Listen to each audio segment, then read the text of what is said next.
Burj Khalifa. આ નામ સાંભળતા જ દુબઈની ભવ્યતા અને દુનિયાભરની મહત્વાકાંક્ષા આંખ સામે આવી જાય, ખરું ને? પણ મિડલ ઇસ્ટમાં જે અત્યારે તણાવ ચાલી રહ્યો છે એના કારણે એક બહુ જ મોટો અને અબજો ડોલરનો સવાલ ઊભો થયો છે. સવાલ એ છે કે જો કોઈ લડાઈમાં બુર્જ ખલીફાને નુકસાન થાય તો એના પૈસા કોણ ચૂકવશે? અને હા, આ કોઈ નાનોસૂનો સવાલ નથી. આ એક એવો સવાલ છે જેનાથી આખા ગ્લોબલ ફાઇનાન્શિયલ માર્કેટમાં હલચલ મચી શકે છે. તો ચાલો આજે આ જ મોટા સવાલનો જવાબ શોધીએ. સમજીએ કે આલી કોઈ ઘટના બને તો જવાબદારી કોની હોય? હવે આ સવાલનો જવાબ આપીએ એ પહેલાં એ સમજવું બહુ જ જરૂરી છે કે આપણે વાત કેટલા મોટા ફાઇનાન્શિયલ રિસ્કની કરી રહ્યા છે. કારણ કે આ ખાલી એક બિલ્ડિંગ નથી, આ એક જંગી સંપત્તિ છે. તો જુઓ, જ્યારે બુર્જ ખલીફા બન્યો હતો ત્યારે એને બનાવવાનો ખર્ચો હતો લગભગ $1.5 અબજ, એટલે કે 12,000 કરોડ રૂપિયા કરતાં પણ વધારે. આ આંકડો સાંભળીને જ અંદાજ આવી જાય કે આ કેટલી મોટી વાત છે. પણ હવે જરા વિચારો, જો એ જ બિલ્ડિંગ આજે ફરીથી બનાવવી પડે તો ખર્ચો સીધો $3.5 અબજ સુધી પહોંચી શકે છે. એટલે કે લગભગ બમણો. આ કોઈ બિલ્ડિંગ નહીં, પણ જાણે પૈસાનો પહાડ છે. સારું, હવે મોટાભાગના લોકો શું વિચારશે કે ભાઈ વીમો છે ને, ઇન્સ્યોરન્સ બધું જ જોઈ લેશે. પણ વાત એટલી સીધી નથી. રિયલમાં એક બહુ મોટી અડચણ છે જે આખી ગેમ બદલી નાખે છે. અને એ અડચણ છે આ જે સ્ટેન્ડર્ડ ઇન્સ્યોરન્સ પોલિસી હોય ને એમાં લગભગ હંમેશા યુદ્ધ જેવી ઘટનાઓથી થતા નુકસાનને કવર નથી કરવામાં આવતું. એમાં એક્ટ ઓફ વોર નામનો એક ક્લોઝ હોય છે, જેનો મતલબ છે કે જો નુકસાન યુદ્ધના કારણે થયું હોય તો વીમા કંપની પૈસા નહીં ચૂકવે. સીધી વાત છે, કોઈ પણ કંપની માટે યુદ્ધ જેવડા મોટા અને અણધાર્યા નુકસાનનું જોખમ લેવું શક્ય જ નથી. તો પછી સોલ્યુશન શું છે?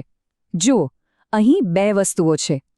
એક બાજુ છે આપણો રેગ્યુલર ઇન્સ્યોરન્સ, જે આગ લાગે કે કોઈ કુદરતી આફત આવે ક્યારે કામમાં આવે, પણ જેવી યુદ્ધની વાત આવે એનું સુરક્ષા કવચ નકામું થઈ જાય. અને બીજી બાજુ છે એક સ્પેશિયલ ઇન્સ્યોરન્સ, એક એસો વીમો જે બનાવવામાં જ આવી પરિસ્થિતિઓ માટે આવ્યો છે. તો ચાલો હવે આ સ્પેશિયલ સુરક્ષા કવચ વિશે થોડું ઊંડાણમાં સમજીએ. જોઈએ કે આટલી મોટી અને આઇકોનિક બિલ્ડિંગને ખરેખર પ્રોટેક્ટ કેવી રીતે કરાય છે. અને એ સ્પેશિયલ સુરક્ષા કવચ છે વોર રિસ્ક ઇન્સ્યોરન્સ. નામ પરથી જ ખબર પડી જાય, આ એક એવી ખાસ પોલિસી છે જે યુદ્ધ, આતંકવાદ કે પછી કોઈ પણ પ્રકારની રાજકીય હિંસાથી થતા નુકસાનને કવર કરવા માટે જ ડિઝાઇન કરાઈ છે. અને હવે આને બુર્જ ખલીફા સાથે જોડીએ. માનવામાં આવે છે કે બુર્જ ખલીફા પાસે આવું જ $1.5 અબજ સુધીનું સ્પેશિયલ વીમા કવચ છે. એનો મતલબ શું થયો કે જો કોઈ હુમલો થાય અને એને આતંકવાદી હુમલો કે રાજકીય હિંસા ગણવામાં આવે તો ઇન્સ્યોરન્સ કંપનીઓએ પૈસા ચૂકવવા પડે. પણ એક મિનિટ, $1.5 અબજ? આ રકમ એટલી મોટી છે કે કોઈ એક ઇન્સ્યોરન્સ કંપની માટે આખું જોખમ ઉઠાવવું લગભગ અશક્ય છે. તો એ લોકો શું કરે? વેલ, એ લોકો પણ પોતાનો વીમો ઉતરાવે છે.